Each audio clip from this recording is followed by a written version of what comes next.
Hey guys, this is Tauna, and today we're going to be covering our Iron Man deck. So this is a budget $100 Iron Man deck minus the price of the secret layers. Whether you're buying the secret layers or whether you're proxying them, I'm not including them in the price here. It is capped at $100 for the rest of the deck, essentially. So a couple things first up, this is meant to be a fun kind of exercise here, and I am enjoying it a lot. Whether you like the actual fact that they're bringing Marvel characters to Magic the Gathering or not, that's up to you. I don't care if you feel one way or the other. Personally, I'm incredibly hyped about it, and on this channel, we're going to be pretty hyped about it. So if you don't like it, then, you don't have to stay here. However, if you do like it, or, you can at least tolerate it, you are certainly welcome, and I would really appreciate if you could subscribe. We are trying to hit 10,000 subscribers by the end of the year. We cover the news here. We cover, stuff like this. And like, for example, when these guys were announced, I had a video up within 40 minutes of them being announced, covering them all. So that way, you got the first view of them and get it down from like, a 2-hour stream or whatever it was down to a 15-minute quick video that you could go and watch and stuff. So yeah, just, I would appreciate if you could subscribe and stuff. So we're going to be covering Iron Man here, Iron Man Titan of Innovation. So he is all about essentially when you attack, you sacrifice a non-creature artifact, and then you get to search your library for an artifact with mana value equal to 1 plus that mana value. So very similar to for example, like birthing pod. Essentially, it's like a birthing pod, but for artifacts. Now, you also get to create a treasure whenever you attack too. So a couple kind of caveats here. First of all, you need to sacrifice a non-creature artifact. However, the one that you can tutor up can be a creature. It just has to be a non-creature that you need to sacrifice. So as you can imagine with this deck, we've got a lot of non-creature artifacts here. So, starting out, we've got like, Aether Spellbomb to return something to hand, as well as draw a card. We've got Commander's Plate, which is one of the secret layer cards, which is probably gonna be one of the first things you tutor up, as well as Soul Ring, Soul Guide Lantern there to exile people's graveyards, and also exile a card from a graveyard straight away. We've got like Tarion Soul Cleaver, because we're gonna be sacrificing a lot of artifacts and stuff. I included a lot of things that are, one, procs off of when artifacts get sacrificed or go to the graveyard. Two, things that when they do go to the graveyard get a bonus. So like Icus Wellspring there, Mycosynth Wellspring, the prize statue, Serbo schematic, all those that are like when they get into a graveyard from a battlefield do XYZ. Then, we've got like our classic kind of card draw stuff because we're creating a lot of tokens. We've got Idol of Oblivion, Talisman of Creativity, Brass Tunnel Grinder, Cloud Key is really great here to reduce the cost of our artifacts. The real king here, and if you guys are going to be building this deck, you should get this now before it goes up in price, is the Esoteric Duplicator. Whenever you sacrifice a artifact or you, at the beginning of your next end step, create a token that's a copy of it. You can then sacrifice that token copy as well, because a token copy of something still has its mana value. And then there's other ways to bring things back too. So this is a really, really, really important card for this deck. Really important. We've got Sculpting Steel, Worldwaker Helm, which creates some infinite combos there. Crystal Skull, so that way we can play things off the top of our library. I didn't include any historic lands. You could do that, but I didn't have it really in the budget to go add like a whole bunch of artifact lands or anything. Encroaching Mycosynth to make everything into artifacts. Lithoform Engine to copy the triggered ability of Iron Man as well. Mystic Forge to play stuff off the top. Slagstone for procs whenever we sacrifice our artifacts, and then Unwinding Clock as like a help finisher.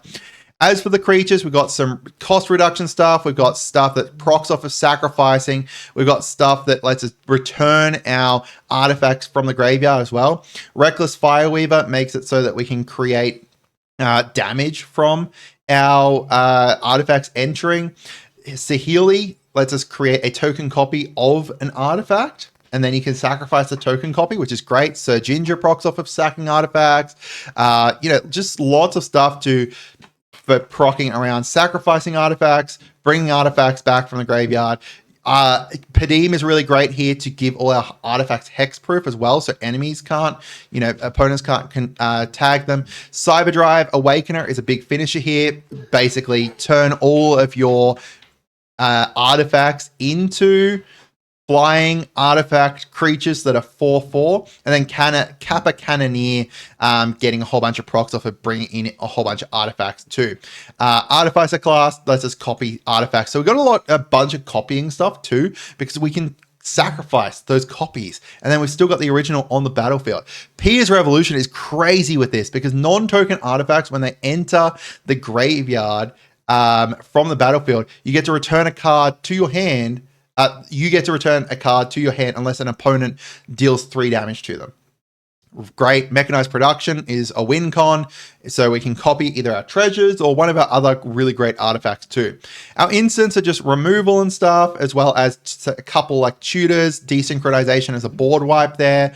Lands, pretty basic kind of lands. I'm not going to go into them, just normal is it kind of stuff. We've got Inventor's Fair from the Secret Lair too, to just let us tutor up an artifact. And then for our Planeswalkers, we've got Duretti. So usually I don't go and include Planeswalkers because they don't synchronize very well with the decks we're building. But this Duretti does so well, because whenever an artifact, so his ultimate, he's -10 here. Whenever an artifact is put into your graveyard from the battlefield, return that card to the battlefield at the beginning of next end step. Really, really great. And we can also sack artifacts to return artifacts to the battlefield too.